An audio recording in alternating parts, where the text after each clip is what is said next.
bom dia, garotada do nono ano, Escola Mestre Jesus. Aqui é o professor Milton para mais uma aula de História, certo? Estamos no capítulo 14, Brasil, Nova República, página 26, certo?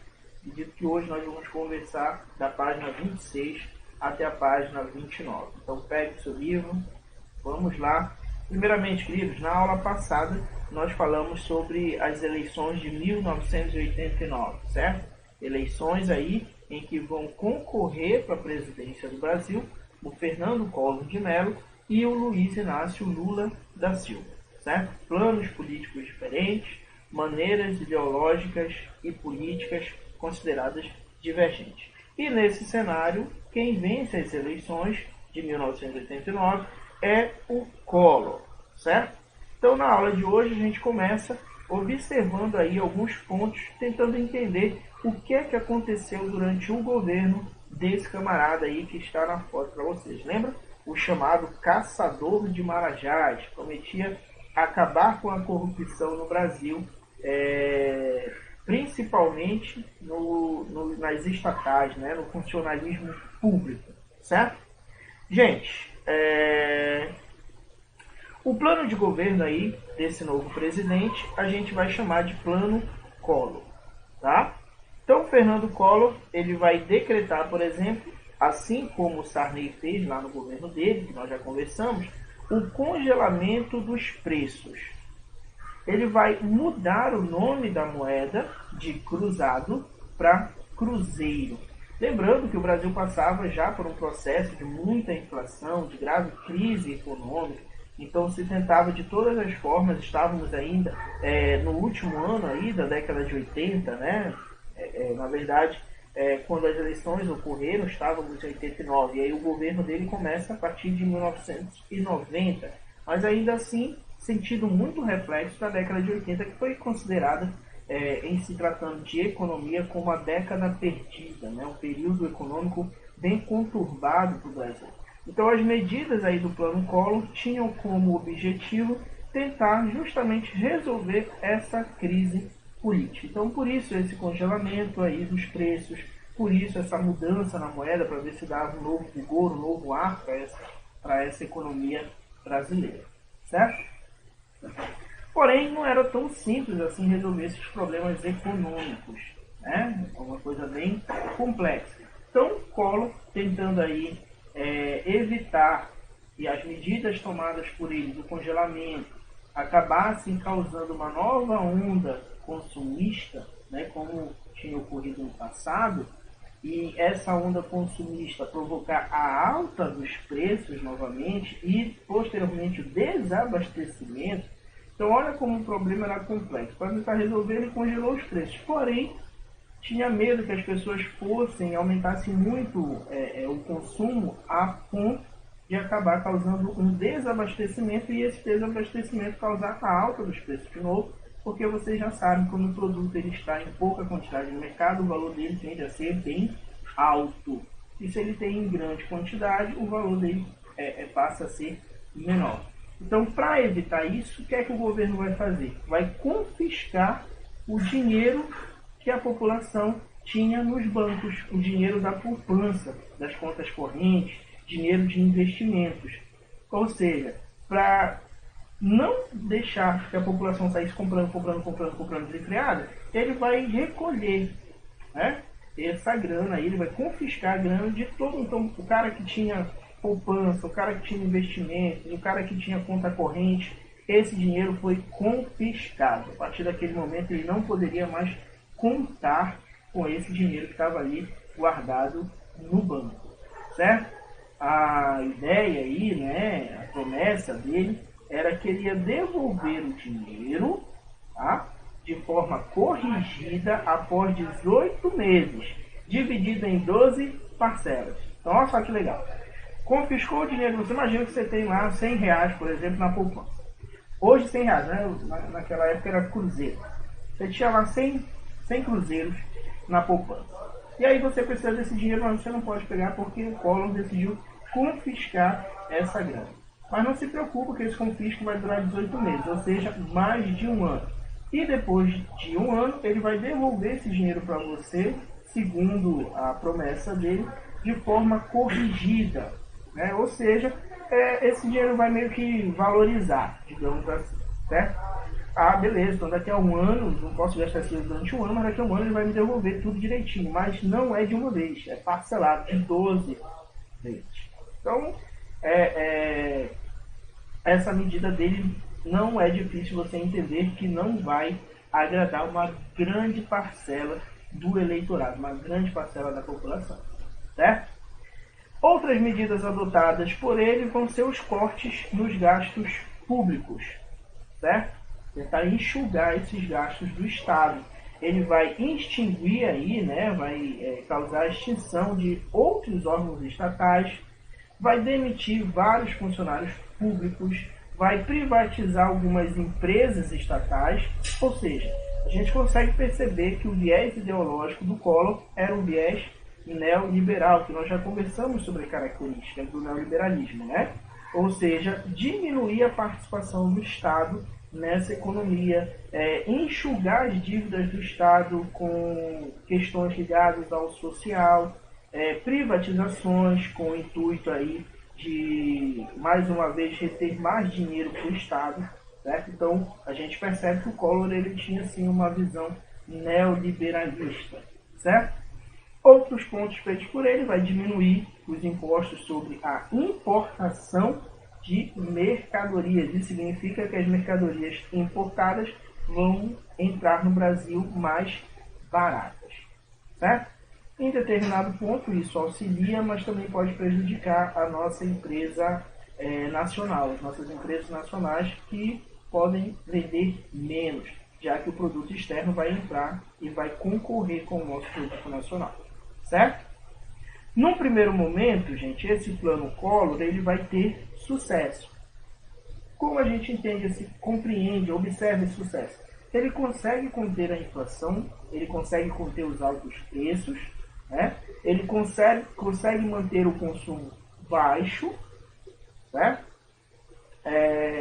Esse consumo baixo, aliado aí à entrada de produtos estrangeiros, é o que começa a provocar, né, o segundo momento. Então, no primeiro momento estava tudo dando certo. No segundo momento, as coisas começaram a desandar. As pessoas consumindo menos, mais produtos estrangeiros entrando no país, e isso vai provocar, como eu disse ainda há pouco para vocês, um grande impacto na nossa indústria nacional. Então, as empresas nacionais vão começar algumas a falir, vão fechar indústrias.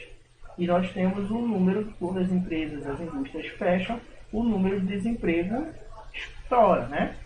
Se eleva. Então vamos ter um agravamento novamente da crise no país, certo? Então, a princípio, o plano Collor deu certo, mas, né, a curto prazo, porém a longo prazo começou a dar bem errado. E nesse mesmo contexto do plano Collor não está dando muito certo, nós vamos ter aí um grande crescimento nas denúncias de corrupção contra o governo de Collor, né? O próprio Collor ele vai ser acusado aí de pagar despesas pessoais com dinheiro público, ou seja, com dinheiro ilícito, né? O Congresso Nacional, então, vai abrir uma comissão parlamentar de inquérito, ou seja, uma CPI, para investigar se essas acusações de fato eram verdadeiras, né? Então começa uma investigação sobre o governo do Collor, aquele que seria o caçador de marajás, que ia acabar com a corrupção do país, certo? Enquanto isso, a insatisfação popular acabava aumentando, né? Se você quer aumentar a insatisfação popular, gente, é só passar por um período de crise durante o governo. A insatisfação popular estoura, as pessoas têm dinheiro para comprar alimentos, as pessoas têm trabalho para pagar suas dívidas, a crise piorando. Então, no mesmo contexto, nós temos essas denúncias de corrupção também, então você percebe que o governo do Collor acabou se transformando em um barril de pólvora, certo? Essa insatisfação vai fazer com que muitas organizações venham a realizar movimentos nas ruas, né, pedindo o impeachment do Collor. Esses movimentos foram chamados de caras pintadas, porque era a juventude, como está aí na imagem, que pintava o seu rosto aí com as cores da bandeira do Brasil, de verde e amarelo, e pediam o afastamento do presidente, certo?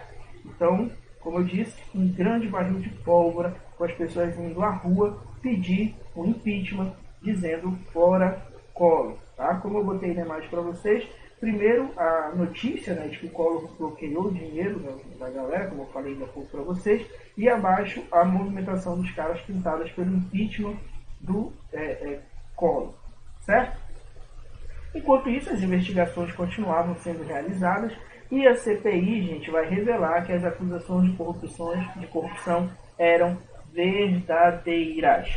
Tá? E aí abre-se o pedido de impeachment, né, contra o presidente. Em 2 de outubro de 1992, o Collor ele foi notificado que estava afastado da presidência. Em dezembro, teve seus direitos políticos cassados por 8 anos. A presidência, então, foi entregue, obviamente, para o vice dele, chamado Itamar Franco, que vai governar até o fim do mandato. Certo? Então, basicamente, nós temos aí o Collor de Mello governando por 2 anos, né? De 1990 até 1992. E aí a gente chega no próximo governo, o governo do Itamar Franco, que é o camarada que vai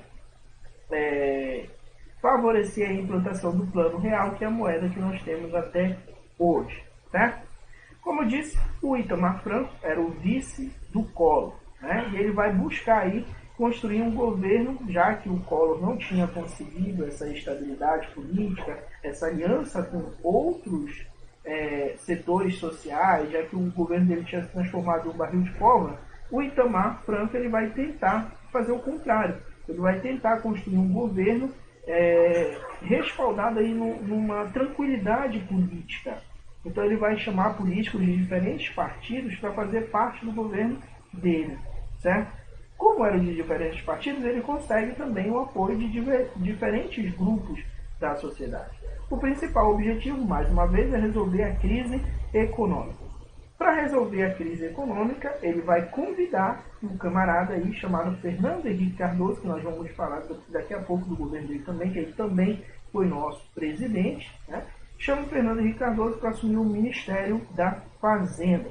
E aí, juntos, eles vão acabar lançando o Plano Real em 1994. Certo? Mais uma vez, o plano que tinha como objetivo resolver o problema econômico brasileiro, a crise econômica que já vinha se estendendo desde o fim da ditadura militar. Certo?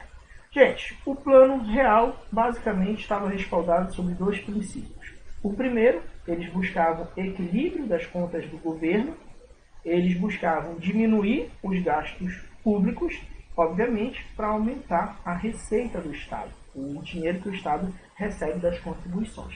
Em segundo, eles propõem o uso de uma moeda de transição, que na época era chamado de unidade real de valor, tá? Com a ideia de evitar aí, confisco nas poupanças, congelamento de preços, que foi o caminho que o Collor havia tomado. Então eles põem essa moeda, né, para que pudesse aos poucos ser substituído e o Plano Real pudesse começar a funcionar sem precisar fazer como o Collor fez, o que desagradou muitas pessoas. Certo? Gente, o Plano Real não, obviamente, como acabei de falar, estabelecia congelamento de preços ou de salários, mas previa reformas, tá, administrativas, reformas no sistema econômico, para tentar equilibrar os gastos e, de certa maneira, tentar conseguir com que o Estado conseguisse arrecadar mais dinheiro do que tinha que gastar. Certo? Então, vamos ter aí um controle dos gastos públicos, vamos ter uma política de privatizações, né, que vocês já sabem que é pegar uma empresa estatal e vender. Tá? Vamos ter uma elevação da taxa de juros.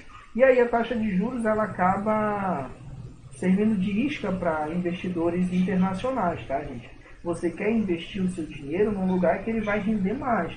Então, se você tem taxa de juros alta, que as taxas de juros são ruins, para quem compra a prazo, certo? Para quem pega dinheiro emprestado. Mas para quem empresta, as taxas de juros são boas. Então, quanto maiores as taxas de juros de um determinado país, mais atrativo aquele país fica para os investidores internacionais. Então, quando ele aumenta aí essas taxas de juros, ele vai conseguir atrair investidores estrangeiros e esses investidores, colocando dinheiro no país, vão promover aí uma modernização da nossa indústria nacional, certo? Gente, mais um plano de governo com características neoliberais, tá? Espero que vocês tenham observado a questão de privatização de empresas, corte dos gastos do Estado, tá? Tudo isso ideias ligadas ao neoliberalismo, certo? Esse camarada aqui que é o Itamar Franco, tá? E esse aqui é o Fernando Henrique Cardoso e essa aqui é a nossa cédula de R$1. Talvez hoje vocês não conheçam, porque hoje só tem a de R$2, né? Mas no meu tempo existia a de R$1 e existia também a de 1 centavo, tá? O próximo governo que nós vamos conversar é o governo FHC, tá? Fernando Henrique Cardoso, o mesmo cara que foi o ministro da Fazenda, que foi um dos idealizadores do Plano Real, certo? O Fernando Henrique Cardoso vai governar de 1995 até 2002, certo? Gente, a gente também divide o governo dele em 2 mandatos, tá? Ele vai conseguir sua reeleição, governo do Brasil durante todo esse período. Então, o Fernando Henrique Cardoso tinha sido ministro da Fazenda do Itamar Franco, teve um papel muito importante nessa elaboração do Plano Real, e isso vai fazer com que ele ganhe destaque na opinião pública, né? Como um grande ministro aí que, de fato, conseguiu elevar a economia brasileira, melhorar a economia do país, enquanto tantos outros haviam tentado. Então, pela opinião pública, ele era muito curtido, digamos assim. E aí ele vai se candidatar à presidência, vai vencer, mais uma vez, o Partido dos Trabalhadores, o PT, né? Concorreu lá ele e o Luiz Inácio Lula da Silva, então Fernando Henrique Cardoso, Luiz Inácio Lula da Silva. O Lula perde de novo, né? E perde no primeiro turno já das eleições de 1994, certo? Então, no momento que Fernando Henrique Cardoso começa o seu governo, ele já vai anunciar várias medidas que, segundo ele, eram necessárias para equilibrar a economia e continuar esse crescimento, essa recuperação eficiente que havia começado quando ele ainda era ministro da Fazenda, certo? Então, ele lança um novo plano econômico. Nesse plano você tem reforma tributária, você tem reforma da Previdência Social, você tem mais uma vez a tentativa não, né? A questão das privatizações, certo? Pegar uma empresa que é do Estado e vender para uma iniciativa privada, mais características neoliberais, certo? Então, a maioria desses presidentes que nós falamos aqui, o Collor, o Fernando Henrique Cardoso, o Itamar Franco, eles tinham um viés ideológico muito atrelado à questão do neoliberalismo. Tanto é que várias características do seu governo, desses presidentes, elas meio que se interligam, né? Elas são similares, certo? Durante o governo da FHC, a gente tem uma aceleração aí dos processos de privatização de várias empresas estatais, inclusive ligadas à telefonia, e isso vai fazer com que os partidos de oposição, principalmente os partidos ligados à ala esquerda, né, venham a reagir, porque eles consideravam essa política de privatização uma política aliada aos interesses neoliberais norte-americanos, certo? Então, os partidos de esquerda vão ser a grande oposição do governo do Fernando Henrique Cardoso. Beleza? Como nem tudo são flores, durante o governo da FHC, ele também vai enfrentar um processo de desvalorização do real, que vai gerar uma crise econômica também, certo? Mas, tio, tudo está vindo bem, tudo está vindo legal, por que essa desvalorização do real? O que aconteceu? Gente, uma das causas para essa desvalorização do real aí, né, era em relação ao fato do real estar muito próximo do valor do dólar. Ah, tio, isso é ruim? Naquele momento era, gente. O fato do real competir com o dólar fazia com que os nossos produtos ficassem mais caros. Quer ver? Eu já falei para vocês sobre a questão do arroz, né? O preço do arroz está caro. Por que o preço do arroz está caro? Porque os produtores de arroz preferem exportar. Porque quem compra de outros países compra em dólar. E o dólar vale... Um dólar está valendo R$5, 5 e pouco, né? Então, se eles vão vender um produto aqui no Brasil a R$2, eles podem vender a mesma quantidade de produto para fora e lucrar 10. Porque um dólar vale 5 e pouco. Então eles preferem vender para quem vai pagar, vai pagar um valor mais alto para eles, um dinheiro que vale mais. Então por isso que isso acaba gerando uma escassez no pro nosso consumo. Então naquele momento, e os outros países que compram a dólar vão querer comprar o arroz brasileiro porque para eles vai estar barato. Entendeu? Então, na verdade, o importante é que o dólar e o real eles não estejam igualados, mas também não é bom que a nossa moeda esteja tão desvalorizada a ponto de valer de R$1 valer US$ 5, tá, gente? Mas é bom que o dólar esteja um pouco à frente, porque aí a gente consegue entrar nesse jogo de concorrência com outras empresas, né? Então, naquele momento do governo do Fernando Henrique Cardoso, o real e o dólar estavam ali pau a pau, né? Estava ali de forma igualitária em questão de valor, tá?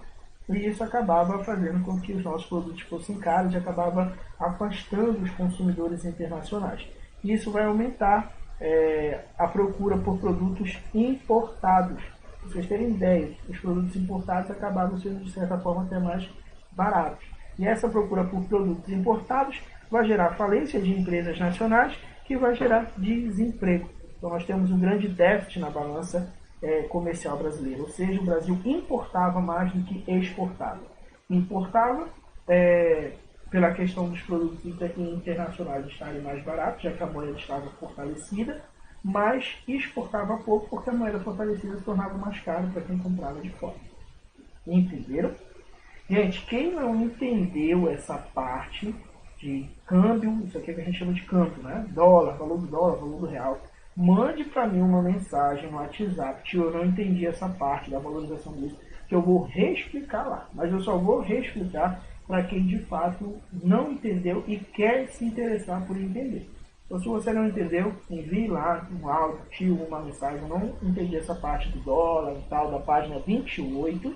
Eu queria que o senhor pudesse explicar, que eu vou mandar um áudio explicando essa parte. Certo?